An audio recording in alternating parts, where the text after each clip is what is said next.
Deus, estamos aqui para glorificar e bendizer o nome do Cordeiro Vivo, Jesus Cristo Nazareno, o nosso Senhor e Salvador. Amém? Amém. Deus me dera uma palavra nessa terça-feira chuvosa, né? Uma terça-feira, uma noite de terça-feira de aprendizado, num culto doutrinário. E o Espírito de Deus está aqui conosco. E essa palavra é regida, dirigida e mencionada por Ele. Eu costumo dizer que é a palavra que lava, transforma, limpa, purifica. E nós somos somente a torneira. Não temos poder nenhum de purificar. Não temos poder nenhum de lavar. Somos todos pecadores e falhos. Precisamos sim nos acertar dia após dia, renunciar dia após dia, carregar a nossa cruz dia após dia, seguir ao Senhor dia após dia, pedir compaixão, graça e misericórdia do Senhor dia após dia. Estamos aqui para aprender com o Senhor. Aqui não existe ninguém maior ou melhor. O grande aqui é Jesus Cristo. O grande aqui é o Espírito de Deus. O grande aqui é o Senhor Jeová, Criador dos céus e da terra. A eles sejam dado honra, glória e louvor. Amém? Deus colocou uma palavra no meu coração e eu quero compartilhar essa palavra. Está no livro de Lucas, o doutor Lucas, ou o médico Lucas, né, no Novo Testamento. Lucas, capítulo 5, versículo 27 em diante. Lucas, capítulo 5, versículo 27 em diante. Louvado seja Deus. Grandioso é o nome do Cordeiro Vivo. Nos fala, o tema é a vocação ou a chamada de Levi ou Mateus. Amém? Amém. Deus vivo e poderoso. O publicano, o cobrador de impostos. Hoje vamos aprender um pouquinho do que Cristo tem a nos falar. Amém? Lucas capítulo 5, versículo 27. Você que está na sua residência, faz um esforcinho aí, corre lá, pega a Bíblia, acompanha, fácil de encontrar. Novo Testamento, Mateus, Marcos, Lucas, é o terceiro livro do Novo Testamento, capítulo 5, versículo 27. Em nome de Jesus. Coisa boa é ter prazer em ler, meditar e viver essas palavras. Palavra fiel e viva do Senhor. Amém? E diz o versículo 27. E depois disso saiu e viu um publicano chamado Levi, assentado na recebedoria, e disse-lhe: segue-me. E ele, deixando tudo, levantou-se e o seguiu. E fez-lhe Levi um grande banquete em sua casa. E havia ali uma multidão de publicanos e outros que estavam com ele à mesa. E os escribas deles e os fariseus murmuravam contra os seus discípulos, dizendo: por que comeis e bebeis com os publicanos e pecadores? E Jesus, respondendo, disse-lhe: não necessitam de médicos os que estão sãos, mas sim os que estão enfermos. Eu não vim chamar os justos, mas sim os pecadores ao arrependimento. Versículo 33. Disseram-lhe então eles: por que jejuam muitas vezes os discípulos de João e fazem orações, como também os dos fariseus, mas os teus não, mas os teus comem e bebem? E ele lhes disse: podeis vós fazer jejuar os convidados das bodas, enquanto o esposo está com eles? Dias virão, porém, em que o esposo lhes será tirado, e então naqueles dias jejuarão. E disse-lhe também uma parábola: ninguém tira um pedaço de uma veste nova para coser em veste velha, pois romperá a nova, e o remendo não condiz com as vestes velhas. E ninguém põe vinho novo em odre velho. De outra sorte, o vinho novo romperá, e o odre se entornar-se-á o vinho, e os odres se estragarão. Mas o vinho novo deve ser posto em odres novos, e ambos juntamente se conservarão.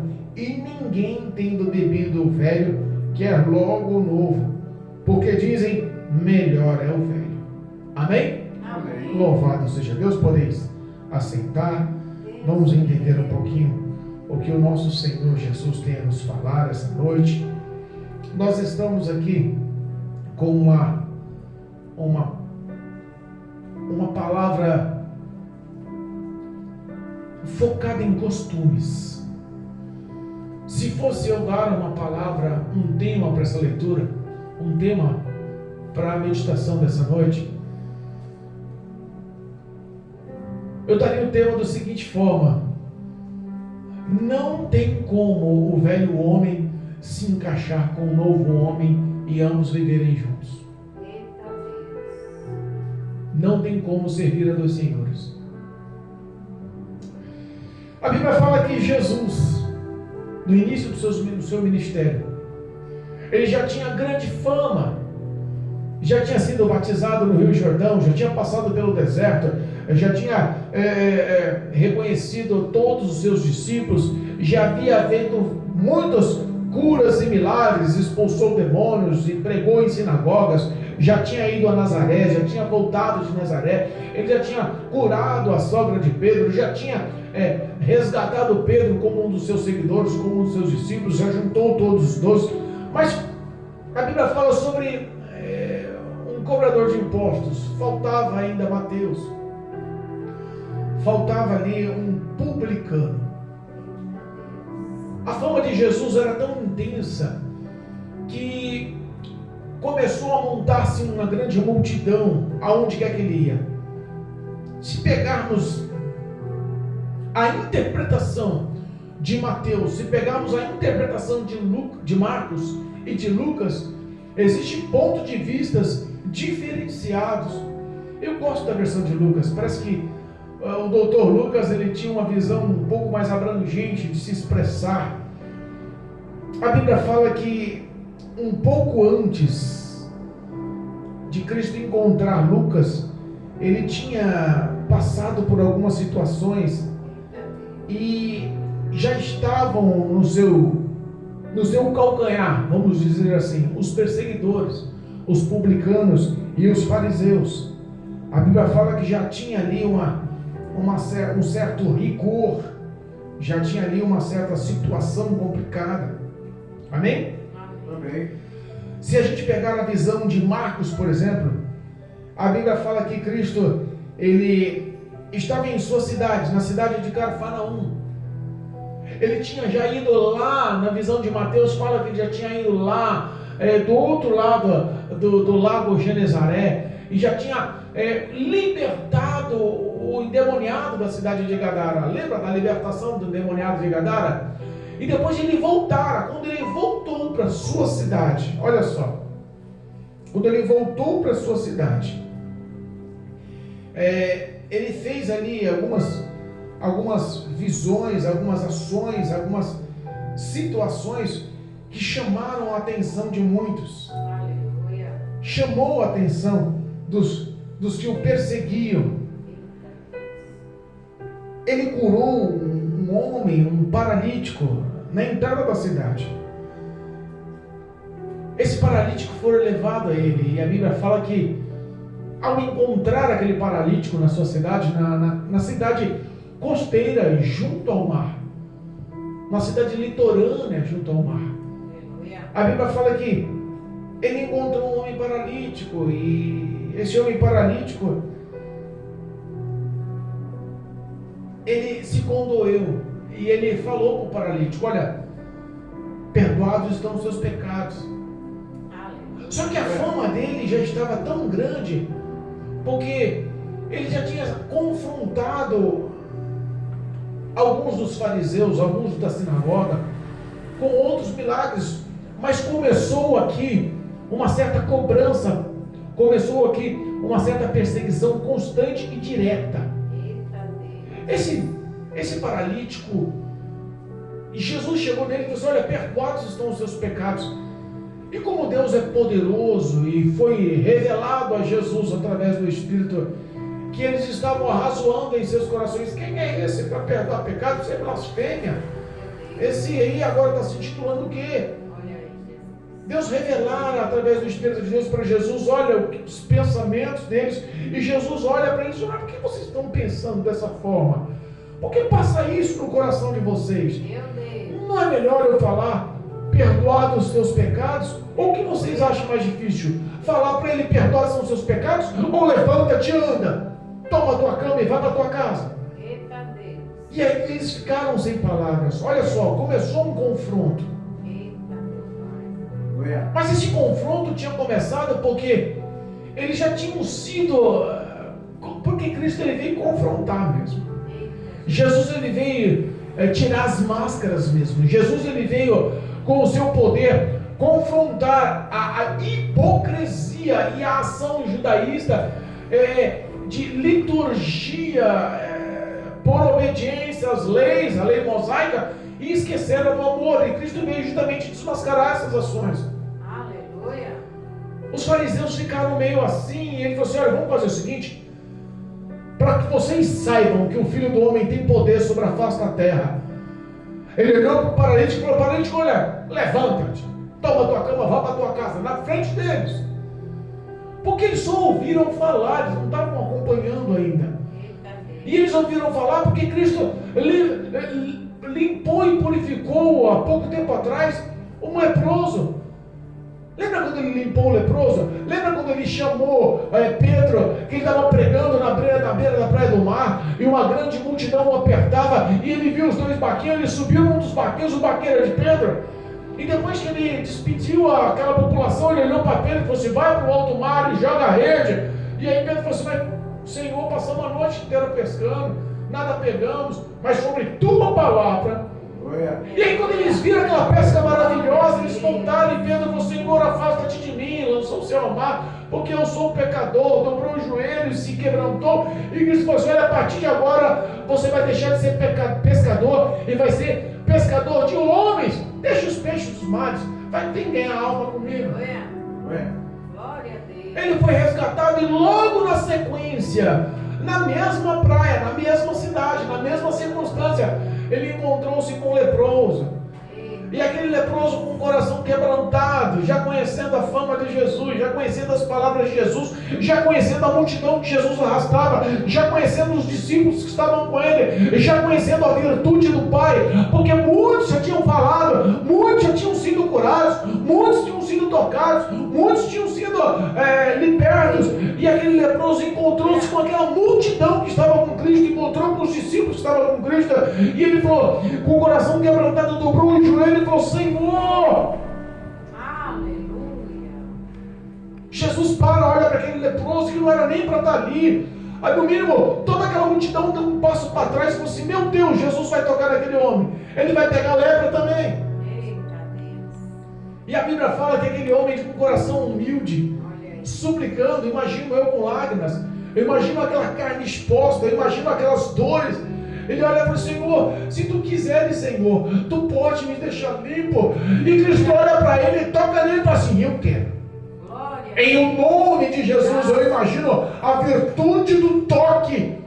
Aleluia. A Bíblia fala que Cristo tocou naquele homem e a lepra foi purificada, a carne foi purificada na hora. E Cristo fala assim: agora levanta e não fale para ninguém o que aconteceu. Mas vai lá na sinagoga, se mostra aos fariseus, se mostra aos principais da sinagoga, para que eles testemunhem a sua purificação. Cristo quis mostrar que existia um homem especial, o Filho de Deus, o Messias, o Salvador, já estava ativo sobre aquela cidade, estava ativo sobre a terra, estava ativo sobre aquela humanidade, o amor dele já estava em ação. E aí ele imagina aqueles fariseus reconhecendo aquele leproso, sabendo que era aquele leproso, olhou para aquele leproso: ué, rapaz, como é que você está curado? Que história é essa? Que pele purificada é essa? Está que nem pele de criança, está novo, bonito, acabou as dores, acabou toda aquela lepra, toda aquela situação, nem cicatriz tem, porque Deus quando faz bem. Glória a Deus, eu creio.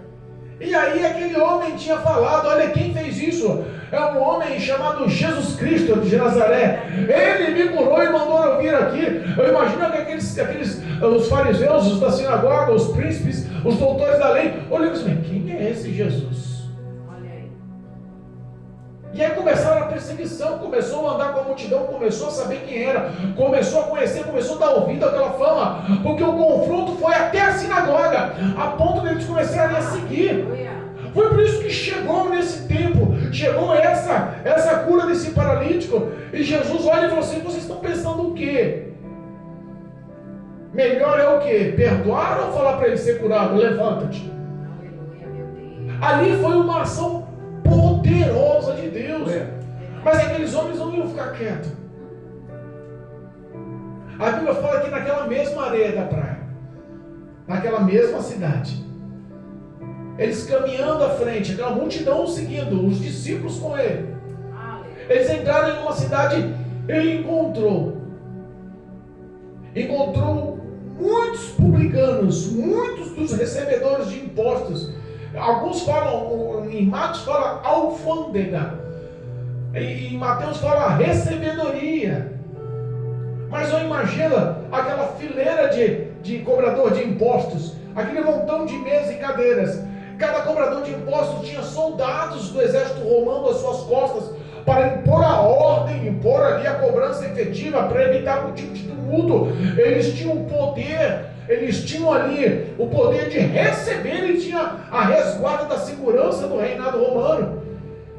Mas aqueles homens não eram poderosos porque queriam, eles eram poderosos porque tinham que dar satisfação dos impostos ao reinado romano, ao império romano.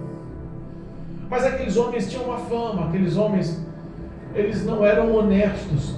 Os publicanos, eles eram tidos como ladrões, porque o imposto era X e eles cobravam a mais sempre, dava satisfação ao império, davam satisfação ao reinado romano, mas pegavam a sua parte e enriqueciam com isso. Meu Deus. Enriqueciam-se com isso. Lembra de Zaqueu? Lá no capítulo 19, do mesmo livro de Lucas que nós lemos. Lembra de Zaqueu? Zaqueu, a Bíblia fala que ele era chefe dos publicanos. Talvez Zaqueu ouviu falar de Jesus nessa situação agora. Olha só como uma coisa liga a outra. A Bíblia não fala como ele ouviu falar de Jesus, mas podemos parafrasear, podemos imaginar, podemos botar uma ilustração, porque a Bíblia fala que quando Jesus ia passando com os seus discípulos, e Jesus ia passando com uma grande multidão, e a fama de Jesus já estava extremamente grande, e as pessoas estavam ali esperando ouvir a palavra do reino dos céus, estavam ali sabendo que Jesus tinha uma autoridade sobrenatural, estava seguindo Jesus, e Jesus onde passava algo especial acontecia. De repente ele olha para aquela fileira de cobrador de impostos, ele olha para aquela fileira de pessoas que estavam ali, as pessoas que não eram bem aceitas, as pessoas com soldados à sua retaguarda, as pessoas que tinham que receber ali. Ele olha para aquelas pessoas que tinham nome de ladrão, que não tinham amigos, algumas pessoas que estavam solitárias ali, porque uma pessoa, um ladrão, uma pessoa daquela época, ele não era bem aceito pela sociedade, ele não tinha nenhum tipo de intimidade com os demais tinham ódio deles. Os publicanos tinham uma fama em todos os lugares, a fama não era boa, então eles só tinham amizade entre si, mas eles sabiam que a riqueza que eles estavam adquirindo, sendo ilícita, errada, a peita, o suborno, o erro que eles faziam, o proveito que eles levavam no dinheiro para fazer eles enriquecer, não lhe trazia paz por dentro. Mas de repente Jesus para, e onde Jesus chega, Jesus já chegou na sua casa hoje? Jesus já chegou na sua frente hoje? Jesus já passou na sua cidade hoje? Jesus já olhou no teu olho hoje? Jesus, eu imagino, ele parou na frente de Levi, Mateus. Jesus parou na frente daquele cobrador de impostos. Jesus parou na frente dele e falou assim: olha, segue-me. Simples assim. Ó, cobrador de impostos, você vai ganhar muito mais comigo. Cobrador de impostos, eu vou te enriquecer de uma forma diferente. Os seus lucros, os seus benefícios, o acúmulo da sua herança, o acúmulo dos seus bens, não lhe trouxeram paz. Mas o que eu tenho a lhe oferecer, vai lhe oferecer paz.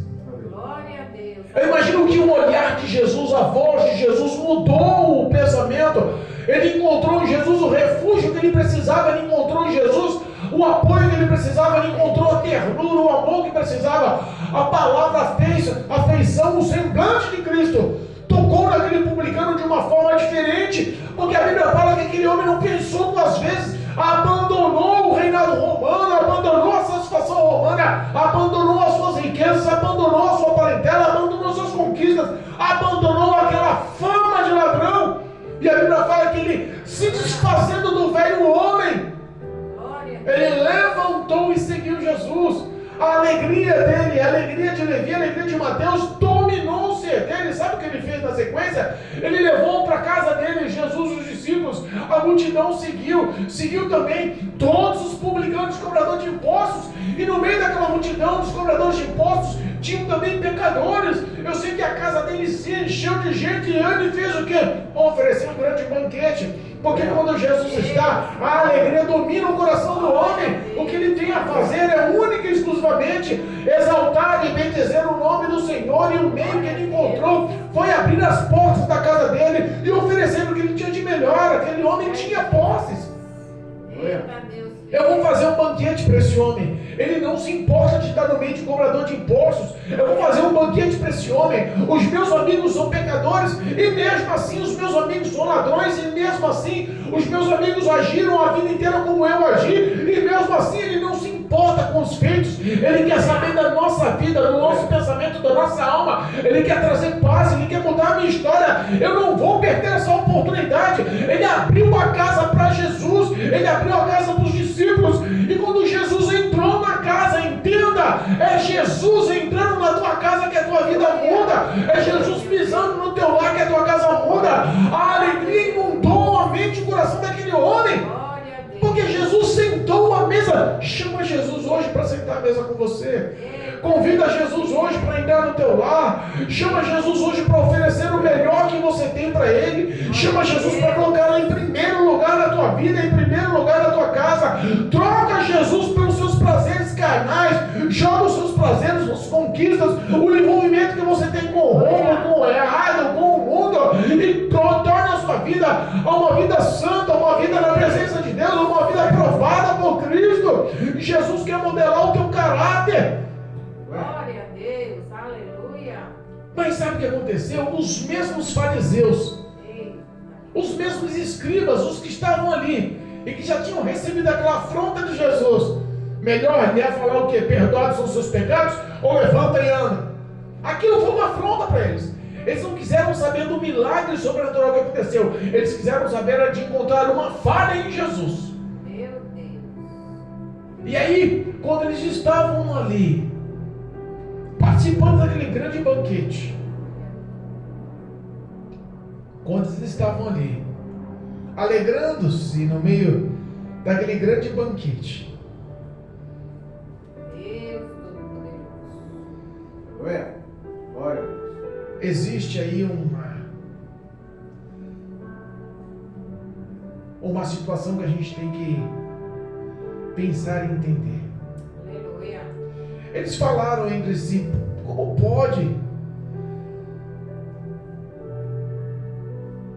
Eles falaram, os publicanos e os fariseus falaram aos seus discípulos, como pode ele dizer que é o Messias? Como pode ele dizer que é o Filho de Deus? Como pode dizer ele que veio dos céus para salvar a humanidade e está na mesa com um monte de pecadores, está na casa de um publicano, está na casa de um ladrão, está envolto com alegria no meio de tanta gente lá errada? Como pode esse homem dizer que é santo e está no meio do pecado? Eu fico imaginando a resposta de Jesus como foi sábia. Aleluia. Glória a Deus. Eles comentaram com os discípulos, eles não falaram com Jesus.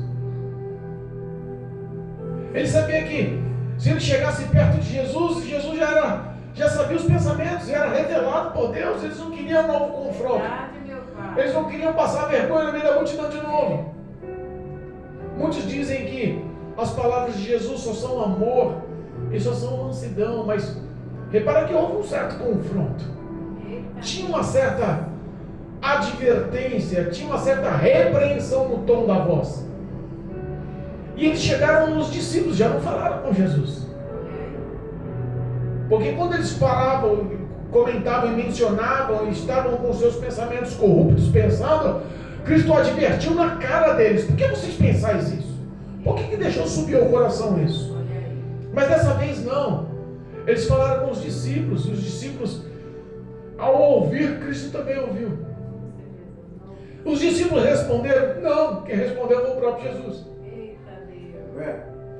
Os discípulos não precisam defender Jesus, nós não precisamos defender. O que Cristo nos é advogado fiel, o que Cristo nos é guia fiel, o que Cristo nos é um escudo fiel, o que Cristo nos é o nosso torre forte, a nossa fortaleza. Ele não precisa de interferência humana para abrir a boca e mostrar o que é certo, porque a verdade é a representação do próprio Cristo. Cristo olha para eles e fala assim: vem cá, quem precisa de médico? Quem precisa de médico são os sãos ou os doentes? E vem cá, eu não estou afim de falar com vocês, porque vocês se julgam justos, e eu não vim buscar os justos, eu vim buscar os pecadores ao arrependimento. Agora responda para mim: qual é o homem sobre a face da terra que é justo?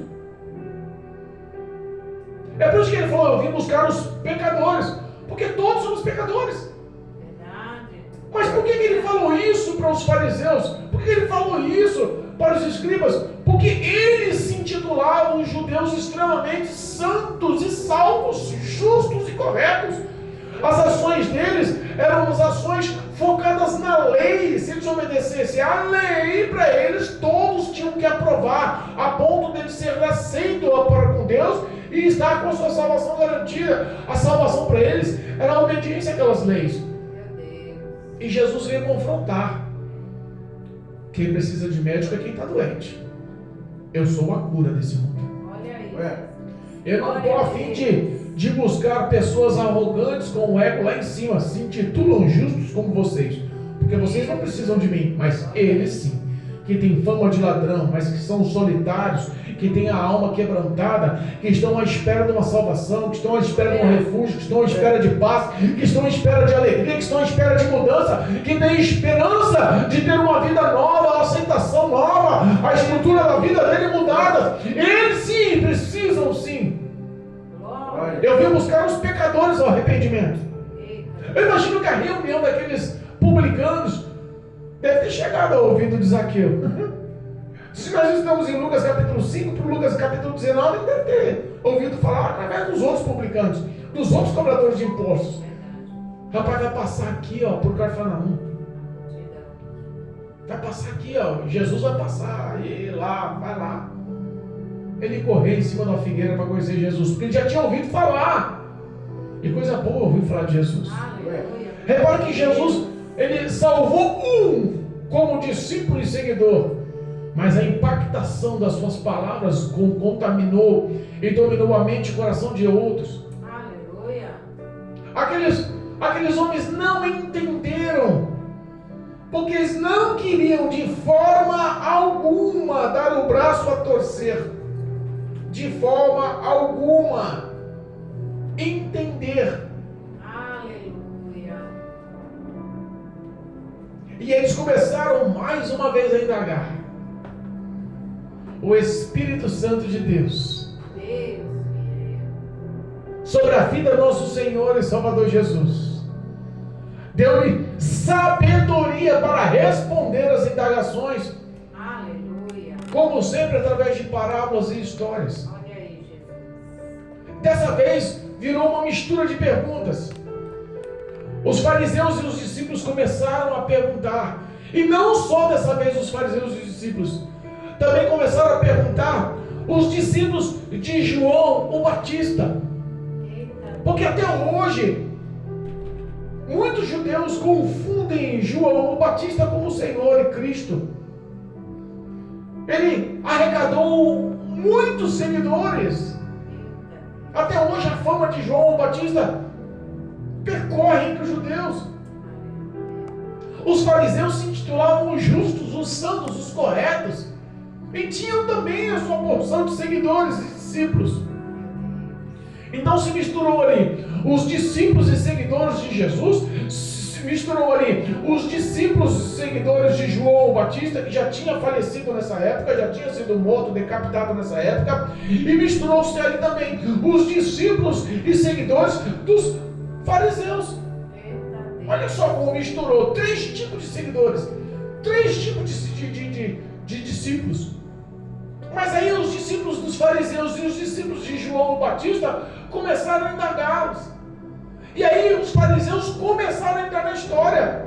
E aí misturou-se, todos eles começaram a questionar. E mais uma vez, nenhum deles falou com Jesus. Mais uma vez, todos eles falaram com os discípulos de Jesus. E começou a perguntar: vem cá, por que nós, discípulos de João, e os discípulos dos fariseus oram constantemente e jejuam, mas os discípulos de Jesus não jejuam?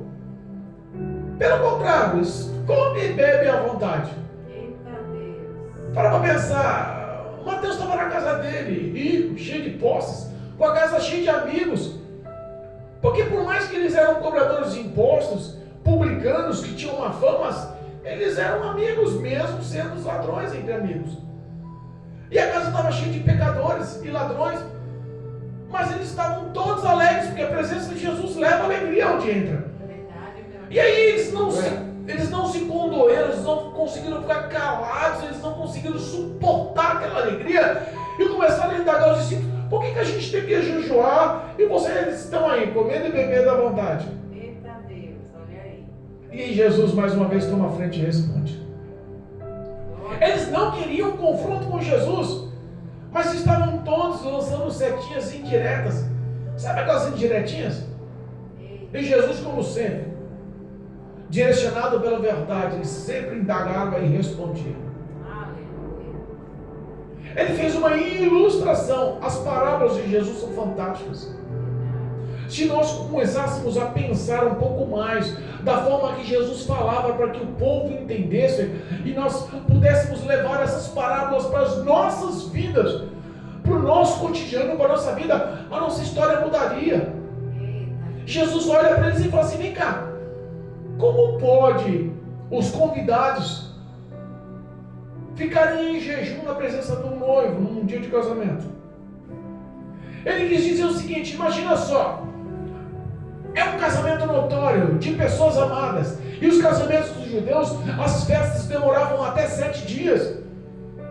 Imagina, o casamento ocorria, mas a festa na casa do noivo demorava 7 dias. Eram muitos dias, e todos comiam e bebiam à vontade. Os judeus bebiam vinho, os judeus comiam à vontade. Existia alegria, a alegria durava 7 dias, mas é ético, é certo, é comum, é aceitável você ir para uma festa de casamento de quem você gosta e está em jejum? Ninguém faz isso. Todo mundo vai para uma festa para se alegrar, vai comer, vai beber, vai rir, vai comemorar, era esse o foco. E aí Jesus me fala: como pode os convidados do noivo nas bodas do cordeiro, nas festas de casamento, estarem em jejum? O quem disse? O que vocês pensam em seguir a lei pode ser abolido, porque o noivo está no meio de vocês. O noivo, o Cordeiro Santo, o amado do Pai, ele está em nosso meio. Ele está na sua vida, está na minha vida. Os discípulos estavam aprendendo com eles. Ele era ali o professor diário. Por isso que eles falam: eles não oram constantemente, não jejuam constantemente, porque isso é uma ação litúrgica da lei. E aí ele fez aquela comparação. Olha a comparação. Não dá. O noivo vai se sentir mal se eles ficarem em jejum. Mas um dia, esse noivo, em Marcos fala que esse noivo será arrancado, ou tirado à força do meio deles. E foi o que aconteceu. Ele quis dizer o seguinte: olha, hoje eu estou com vocês, porque ele simbolizou-se como noivo. Aleluia. As festas eram dele, a alegria era dele estar no meio da noiva. Os discípulos, os seguidores e todos aqueles pecadores que estavam se arrependendo eram a noiva do Cordeiro. Todos estavam alegres, comendo e bebendo na casa de Levi, comendo e bebendo na casa de Mateus, porque era a comemoração da boda dos cordeiros, a celebração da união e daquele casamento que estava acontecendo. Então, se não dá para eles ficarem em jejum nessa festa. E eles acabaram mais uma vez com dúvidas. Mas um dia eles vão Eles vão arrancar o noivo do meio. E aí, quando esse dia acontecer, sim, eles vão aprender a jejuar. E vão jejuar com verdade. Porque a Bíblia nos ensina que há choro pela noite, há dores pela noite. Existem situações dificultosas que nos sobrecaem e parece que tudo fica escuro, tudo perde-se a visão. Parece que tudo torna-se extremamente complicado de dar um passo. Mas a Bíblia fala também que quando o amanhecer chega, vem a alegria, vem a vitória. Jesus estava dizendo que aquele momento era o momento da alegria, do dia, da vitória. Mas haveria dias que a noite chegaria, o choro chegaria. O jejum é proclamado até hoje. Mas o jejum para os judeus, para Israel, para aquele povo, era proclamado somente em calamidades, em guerras, em situações de desfeitos horríveis, em situações complicadas. O reinado era sempre proclamado a jejuar quando acontecia uma catástrofe muito grande. Mas os judeus, os fariseus, os hipócritas tomaram para si isso, que se jejuar era bom e era feito em calamidades, eu vou ensinar esse povo a jejuar. Lembra quando Jesus encontrou o pecador na praça e o fariseu orando na praça? Como que era a oração do pecador? A Bíblia fala que ele não conseguia erguer a cabeça para os céus, e batia em seu peito e chorava, e falava: Senhor, tenha misericórdia de mim, porque eu sou um pecador. Mas quando ele olhou ao centro da praça, no ponto mais alto, no local ilustre, onde todos olhavam, estava lá um fariseu orando. Ei, Senhor, eu não me comparo com os demais, porque eu oro 3 vezes ao dia e jejuo 2 vezes pela semana. Todos os exemplos são melhores do que eles. Eu sou justo, eu sou exemplo, eu sou seguidor da lei. Jesus quis dizer para eles o seguinte: olha, entendam uma coisa, há tempo para todas as coisas. Mas para vocês entenderem, porque eu vi que ainda ficou confusão, porque Jesus conhece o íntimo da gente. A água, ela limpa, mas se tiver uma sujeirinha, ela continua limpando. Cristo não vai fazer um trabalho na sua vida e te deixar com dúvida. Cristo não vai entrar no teu coração e deixar com rancor, alguma mágoa, alguma falta de perdão, alguma tristeza, alguma amargura lá dentro ainda. Ele muda e muda por completo. A presença de Deus na vida de Mateus e na vida de todos os publicanos, de todos que estavam ali na casa deles comemorando, dos discípulos, de toda a multidão, tinha que ter uma transformação. Aleluia. E aí ele, naquela dúvida, ele fez outra parábola, outra historinha, montou novamente um cenário, uma situação ilustrativa para que eles entendessem aquilo. E falou assim: olha, não dá para você ter um vestido novo, uma roupa nova, e usar mais a velha. E por usar muito a velha, porque você gosta da velha, ela acaba rompendo-se e forma um buraco. Não dá para você ir lá pegar aquele vestido, aquela camisa, aquela roupa nova, cortar um pedaço daquela camisa nova, daquela roupa nova, daquele vestido novo, e levar aquele tecido novo e remendar naquele buraco do vestido novo, velho, da camisa velha, do vestido velho, da roupa velha. Não dá. Por mais que você goste de usar a roupa velha, ela é mais bonita, ela é mais confortável, ela é mais aceitável, eu costumei, ela é mais gostosa no corpo. Mas se ela romper, não vale a pena você estragar a roupa nova para remendar a antiga, porque o tecido da antiga é mais ríspido, mais rígido, mais duro, mais resistente. E o vestido, a roupa, o tecido da roupa velha é mais flexível, é mais maleável, é mais mole. Quando você leva a lavar, ela acaba rompendo.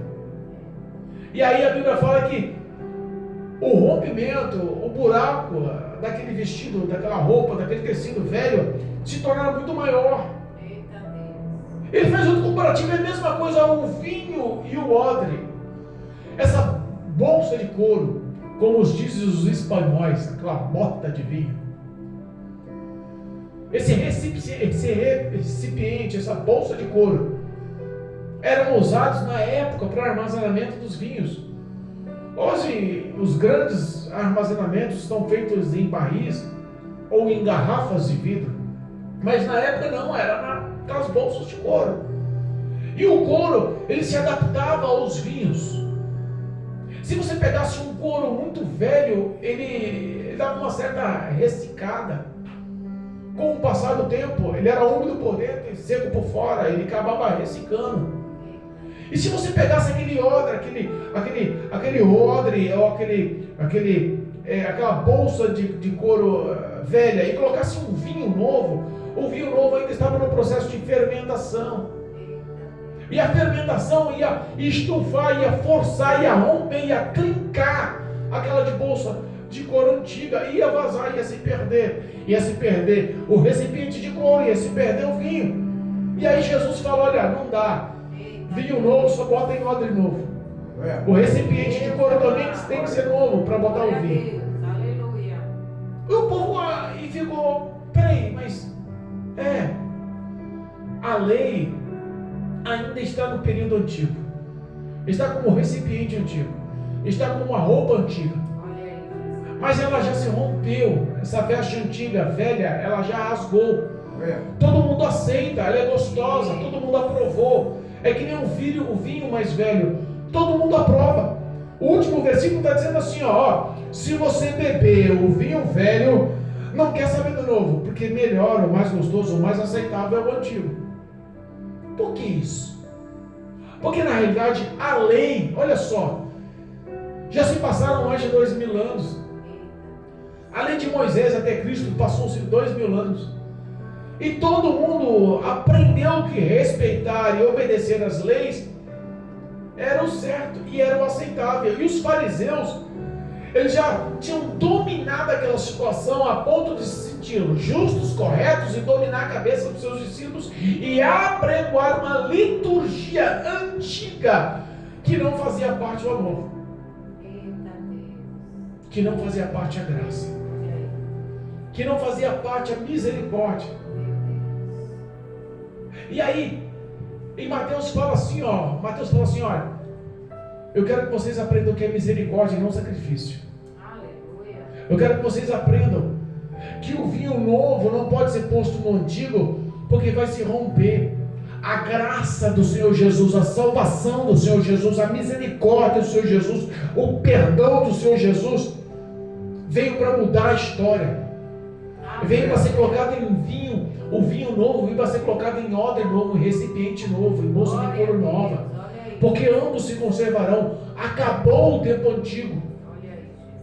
A lei perdeu a eficácia. Ela vai se romper com Cristo.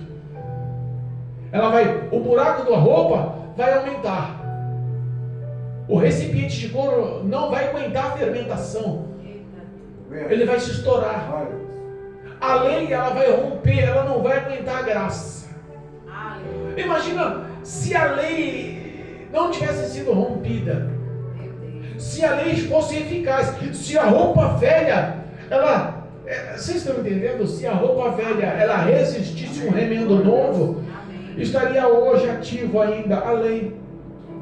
Como seria a lei hoje? Olho por olho, dente por dente? Se você matasse, você era morto. Se você blasfemasse contra o reinado ou contra as leis mosaicas, você era apedrejado e morto. Se você pecasse, você tinha que levar um animal para ser sacrificado.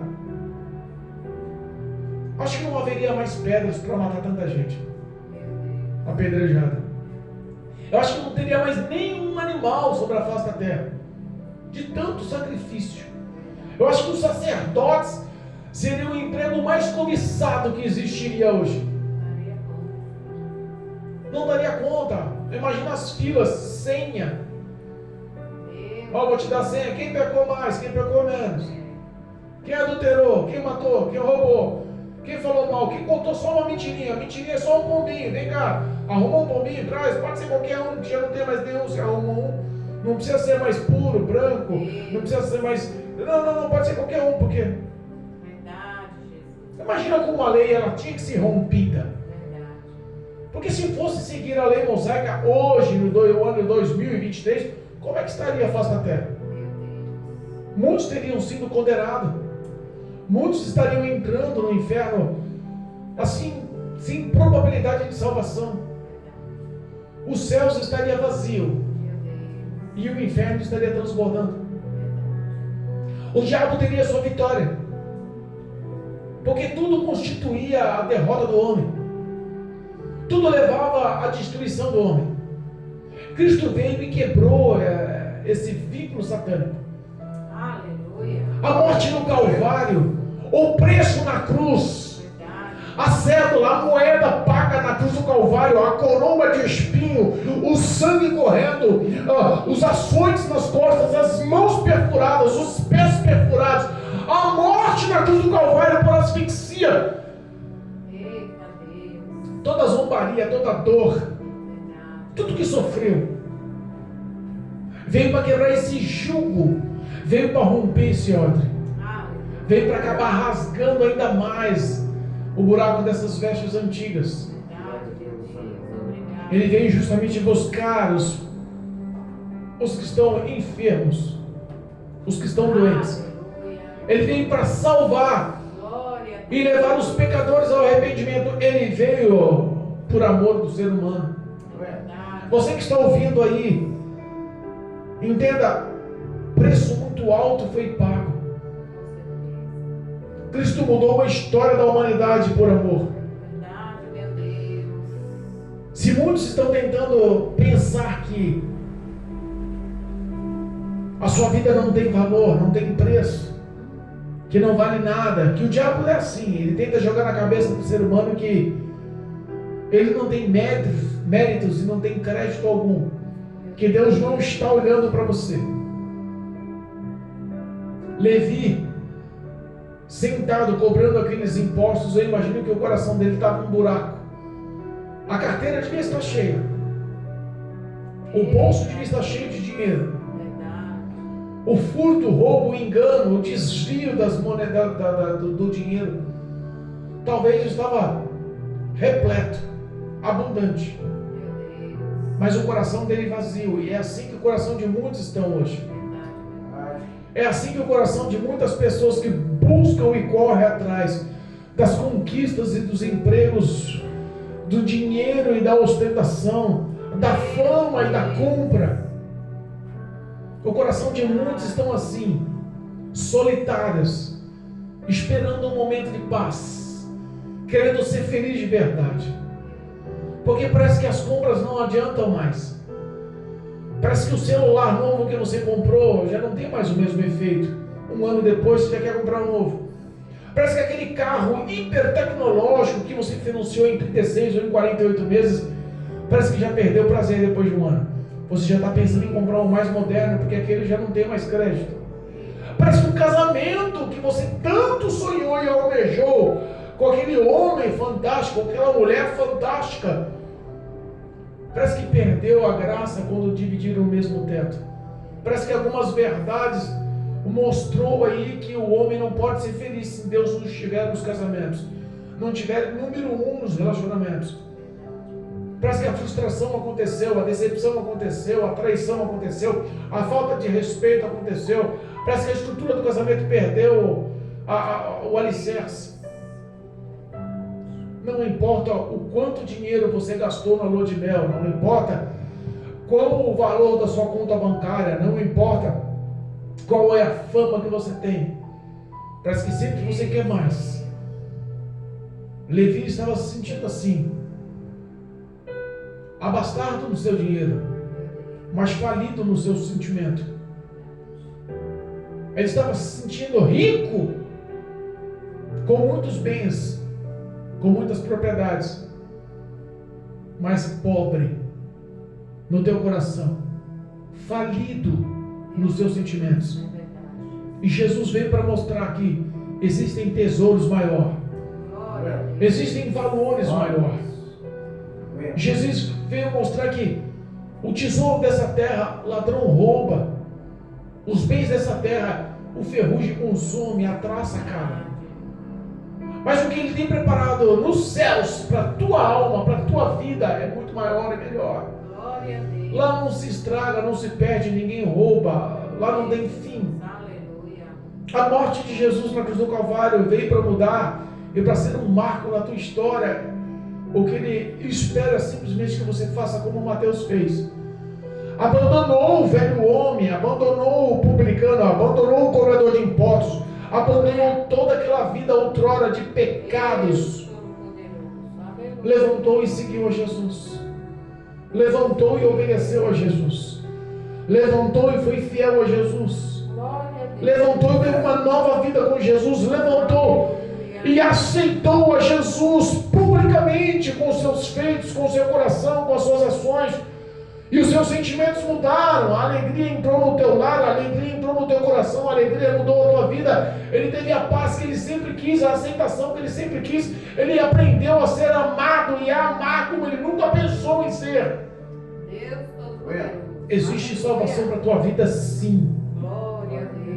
Jesus levanta uma grande multidão de levis, de Mateus hoje, de ladrões, de pecadores, de publicanos, que se sentem sós e quer ter um encontro com vocês. A salvação de Jesus é tudo que o homem precisa. O encontro, o relacionamento, a vida com Cristo é tudo que o homem precisa. O Espírito de Deus é tudo que o homem precisa para mudar.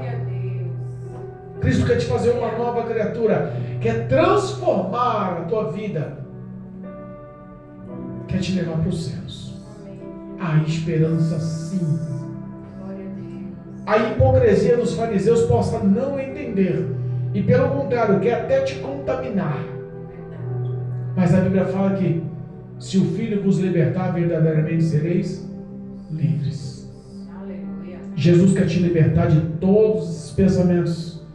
Jesus quer te libertar de todas essas motivações. Jesus quer te libertar de todos esses sentimentos. Jesus quer te levar à vida plena e abundante. A libertação vai te encontrar. A transformação vai te encontrar. E a salvação em Cristo Jesus, o nome no livro da vida, a aceitação, a presença do Espírito Santo morando no teu coração, gerindo a sua vida, governando os seus passos, direcionando a sua conduta, modelando o teu caráter, transformando o teu ser, é realmente o que o homem precisa. Eu faço um convite para você. Tenha um encontro com Jesus hoje. Não se embarace, não se apegue a nada nessa vida. Jesus, Ele quer ter um encontro com você hoje. Jesus, em certo ponto, convidou um jovem. Vem e segue.